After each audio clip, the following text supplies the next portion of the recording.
La date choisie, c'est le 31 octobre prochain, à la fois par les 27 et par Theresa May.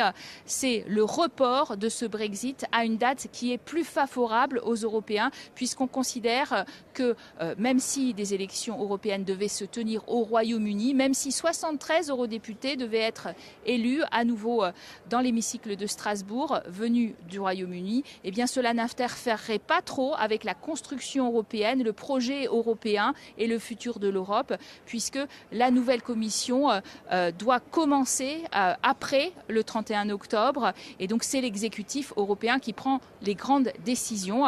Il y a eu cette décision à 27 certes, mais Emmanuel Macron aurait voulu un délai beaucoup plus court. Il s'est retrouvé très isolé sur le thème. Il faut mettre les Britanniques devant leurs responsabilités, qu'ils trouvent rapidement une solution, qu'ils puissent faire voter l'accord de retrait très vite à Westminster, et puis qu'on n'ait plus à en parler pendant les élections européennes. Et il a été mis clairement en minorité, ce président français. On comprend que les 27 sont globalement très inquiets d'un grand saut de la falaise, d'un no deal, donc d'une sortie sans accord. C'est ce qui est ressorti de ce sommet. Ce qui ressort aussi, c'est qu'aujourd'hui, la nouvelle date pour les Britanniques, pour tout le monde, à regarder de près, c'est le 31 octobre.